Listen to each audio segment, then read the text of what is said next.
What's up everyone, Victoria Dorsano here, and today I'm going to do another ACL video and share a little bit about my journey and where I'm at 20 months since my ACL reconstruction surgery. Before we dive in though, if you can give this video a thumbs up and subscribe to my channel, I'd really appreciate it. For those of you guys that are new to my channel and haven't seen my other ACL videos, I'll just give a little bit of a timeline of everything ACL related that I've gone through in the past year and a half. So in February of 2020, I tore my ACL playing volleyball on traumatic impact. Somebody jumped into my knee, crossed from the net, and my ACL tore midair. I do want to share more of these kind of healing hiccups that I'll call them, that I experienced throughout the timeline.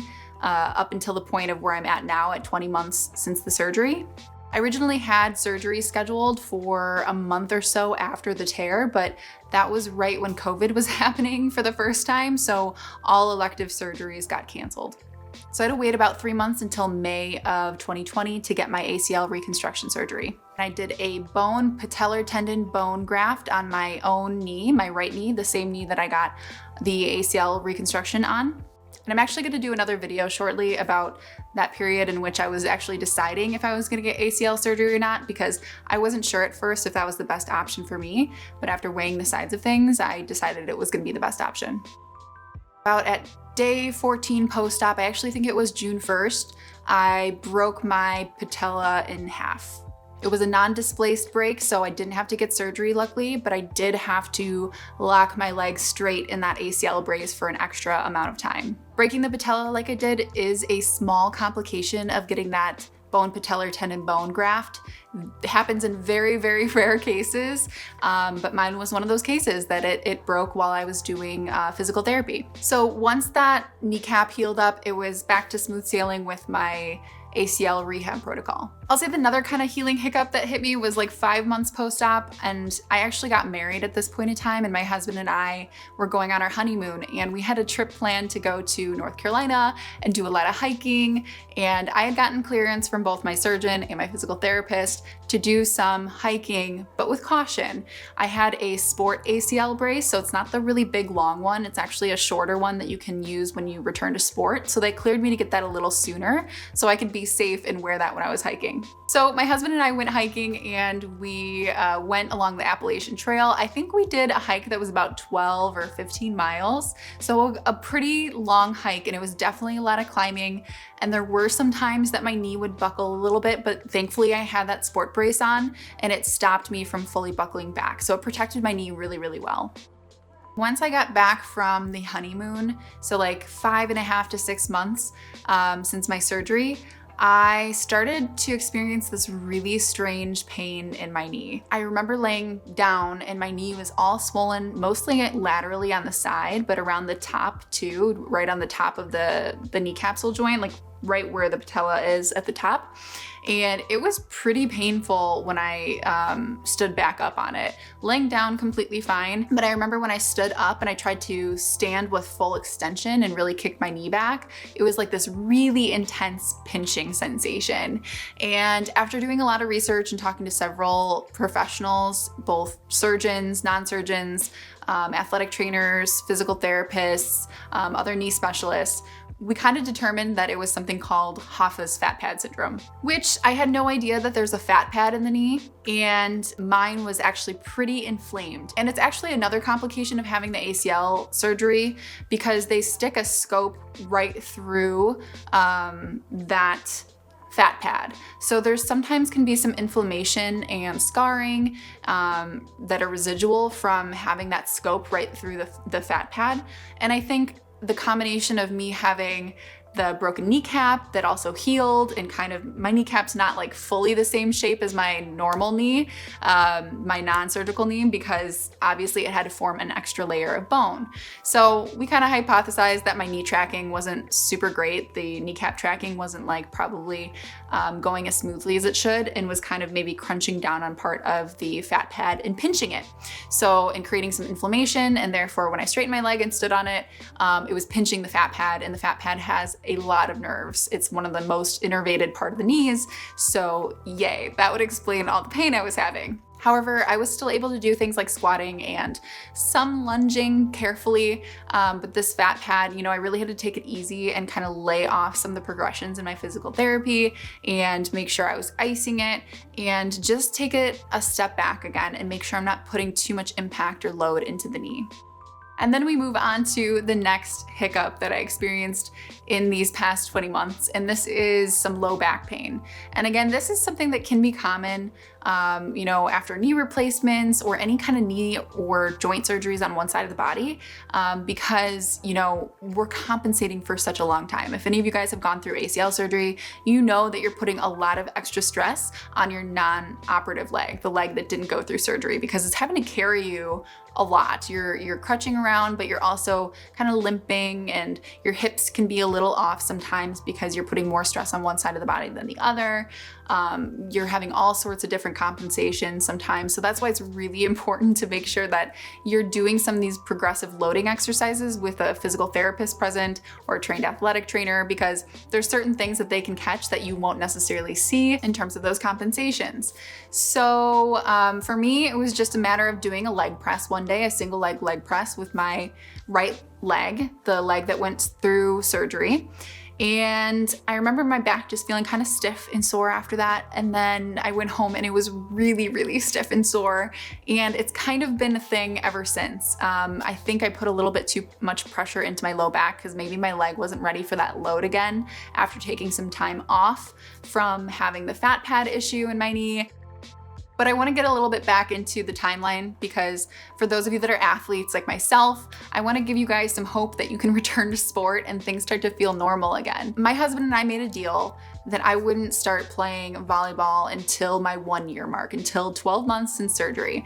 I know they say you can usually do it a little bit sooner, and I was cleared to do it sooner. However, with an abundance of caution, we just wanted to make sure this wasn't gonna be something that we had to go through again. So at the 15-month mark, I started playing volleyball again, and it was so much fun, you guys. And I wanna say to all you athletes out there, it is possible. Even with all these hiccups that I had throughout my healing journey, it is possible to come back stronger and play better and still be as competitive of a player as you were before you had your ACL reconstruction.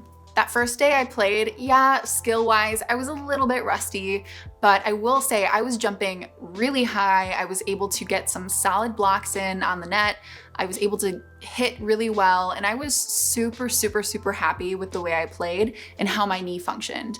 Throughout the time of playing, I really didn't feel too much soreness or, fatigue in the knee or any kind of weird feelings. It felt very normal. I did keep my ACL sport brace on, that shorter brace I was telling you about, because I just wanted to be safe. Again, it's better safe than sorry.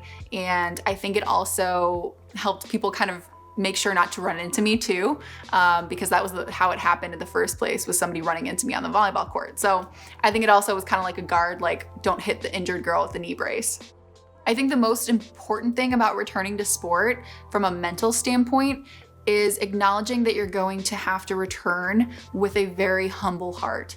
There's gonna be certain technique things that are just not gonna be fresh and crispy for you when you go back to playing your sport. Like for me, my hand contact on the ball, on the volleyball, was not good. I was hitting really well, I was jumping really high, but hand contact, I was kind of whiffing it pretty hard. My passing platform, not super crispy, not super great, but was I getting the ball up to the target?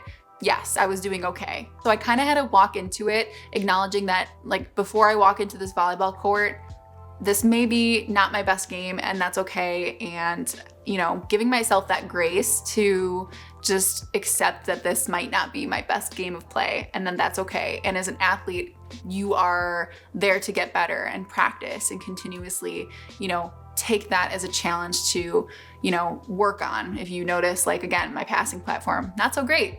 Okay, let's work on it. Let's get it better. Now I know what I need to work on. So I just want to mention that because you do need to walk in with a humble heart and acknowledge that you might not be as great technique wise or as sharp as you'd like to be, but you'll get there. But strength and power wise, man, that rehab really did my body well, and I felt really, really strong, physically strong going onto the volleyball court. As far as after the sport, I don't think I had too much like knee stiffness or tenderness. I was pretty impressed that it wasn't, you know, achy or anything like that. I did make sure to ice it after going back to play because, again, I didn't want to risk having inflammation or anything that was gonna bother it the next day. So I did make sure to ice it as soon as I got home and really treat it well. So I just wanna give a little bit of range of motion updates about where I'm at now. Full flexion, full extension, like zero issues with being able to move it around. I never really had too much of an issue with my range of motion other than when I had the Hoffa's fat pad, you know, inflammation going on. Aside from that, I really had pretty good flexion pretty, you know, soon after surgery, and really tried, you know, actively to get that range of motion the best I could, and was very on the ball with passively moving my knee after surgery and trying to make sure that stiffness would not be something that was going to be going on with my range of motion. But I will say this, that my range of motion before surgery in my knees and my joints in general is pretty good. I'm a double jointed person, or, you know, for the proper terminology, I have very lax joints. My tissues are very, very stretchy, probably to a bad point. Again, I have like very stretchy joints. My shoulders can pop out very easily. So I think that's something to take into consideration, that I had really good, if not like hypermobile knees before the ACL reconstruction. So I think that also factored into how my range of motion was really good after the surgery as well. As far as where I'm at with how my knee feels on a day-to-day basis, I'd say it's good. Most days I forget that that was a knee I had surgery on, minus the fact that it is very crackly. It makes a lot of noises without pain, but it literally sounds like somebody is like popping bubbles. It's really gross to me. And a lot of people, like my husband, when I do it, he's like, ugh, it's not a good sound. But again, it doesn't really hurt. It doesn't really like limit my strength at all.